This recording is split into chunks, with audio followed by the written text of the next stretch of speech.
ভাইরে জিনিসপত্র নিবি ভালো কথা, অন্তত একটা জিনিস রাখতি।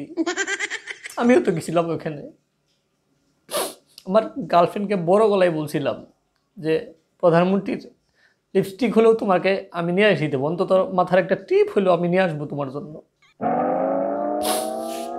আমি ঢোকার আগেই সবাই সব কিছু নিয়ে এসে পড়ছে।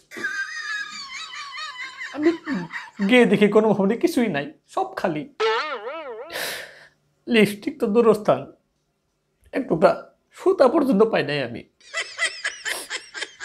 আমার গার্লফ্রেন্ড ব্রেকআপ করে দিছে, বলছে তোর মতো বড়দের কোনো দরকার নাই। সবাই ফ্রিজ নিয়ে আসতেছে, টিভি নিয়ে আসতেছে, ছাগল গরু সব নিয়ে আসতেছে, তুই একটা একটা টিপ পর্যন্ত আনতে পারলি না, ব্রেকআপ করে দিছে। একটা টিপ রাখে আসলে কি খুব ক্ষতি হইতো আপনাদের? সবই তো আনছেন, খালি নিজেরটা বুঝেন। গার্লফ্রেন্ড ফিরাই দেন এখন। এত সাধের গার্লফ্রেন্ড আমার, কত কষ্ট করে লালন পালন করে বড় করছি, এই সামান্য একটা টিপের জন্য, একটা লিপস্টিকের জন্য ব্রেকআপ করে দিচ্ছে। সব কিছু নিয়ে এসে পড়ছে, একটা জিনিসও রাখে নাই।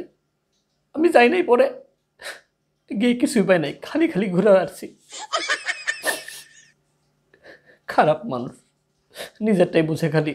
আমরা যাই কষ্ট করে গেলাম, দৌড়াই গেলাম, গিয়ে কিছুই পাইলাম না, এটা হইল?